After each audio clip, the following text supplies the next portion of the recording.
अस्सलामुअलैकुम नाज़रीन, मैं हूं आपकी मेज़बान सानिया गुल। नाज़रीन, आज हम आपको बताएंगे कि इमरान खान से सहाफ़ियों की कुछ गुफ्तगू हुई है और इमरान खान के उस गुफ्तगू में क्या कहना था, आज की वीडियो में हम आपको बताएंगे। तो आपको बताएं कि सहाफ़ी का सवाल कि आपकी गिरफ्तारी की बातें की जा रही हैं, कारकुनों से क्या कहेंगे। इस सवाल के जवाब में पाकिस्तान तहरीक इंसाफ के चेयरमैन इमरान खान का कहना था कि हकीकी आज़ादी के लिए गिरफ्तारी तो छोटी चीज़ है, वो अपनी जान कुर्बान करने के लिए भी तैयार है। जिस तरीके से शहबाज गिल को अगवा किया गया, ऐसा तो बनाना रिपब्लिक में भी नहीं होता।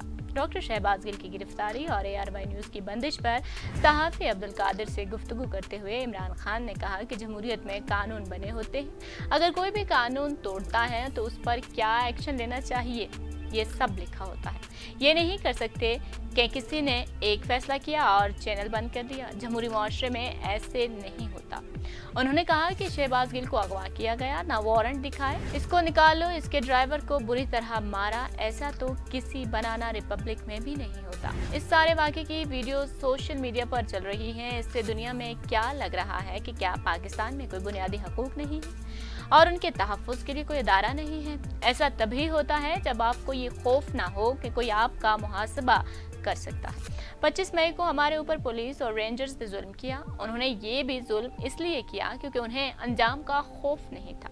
हम इसकी पैरवी कर रहे हैं और इस पर एक्शन ले रहे हैं। अगर एक मुआशरे के अंदर इस तरह की चीज़ों की इजाज़त दी जाए तो फिर जंगल का कानून बन जाएगा। सहाफ़ी ने सवाल किया कि आपकी गिरफ्तारी की बातें की जा रही हैं और आपके कारकुन परेशान हैं, उन्हें क्या कहना चाहेंगे। इस पर इमरान खान ने कहा कि बार बार कह चुका हूं कि ये हकीकी आज़ादी की जंग है, गिरफ्तारी तो छोटी सी चीज़ है। उन्होंने फैसला किया था कि हकीकी आज़ादी की जद्दोजहद के लिए अपनी जान भी कुर्बान करनी पड़े तो करूँगा। मैं गुलाम नहीं रह सकता, मैं आज़ाद मुल्क में पैदा हुआ था, कोई भी कुर्बानी देनी पड़े मैं उसके लिए तैयार हूँ। नाज़रीन, हमने एक सिनेरियो देखा है जिसमें गिरफ्तारियों का एक सिनेरियो आजकल चल रहा है। शहबाज गिल को भी गिरफ्तार कर लिया गया है, जबकि ये भी खबरें सामने आई थी कि शेख रशीद को भी गिरफ्तार करने के लिए छापे मारे गए हैं, लेकिन उनकी कोई गिरफ्तारी की खबर सामने नहीं आई। इसी तरह कुछ अफवाहें ऐसी भी हैं जो इमरान खान की गिरफ्तारी के हवाले से भी फैली हुई हैं कि उनको भी गिरफ्तार करने की मनसूबाबंदी कर ली गई है। इसके अलावा जो PTI के काफ़ी रहनुमा हैं, जिनमें असद उमर हैं और मुराद सईद भी शामिल हैं, इनकी गिरफ्तारी की भी बातें चल रही हैं। नाज़रीन, इस बारे में आपका क्या ख्याल है, हमें अपनी राय से ज़रूर आगाह कीजिएगा और हमारी वीडियो को लाइक और शेयर करना मत भूलिएगा।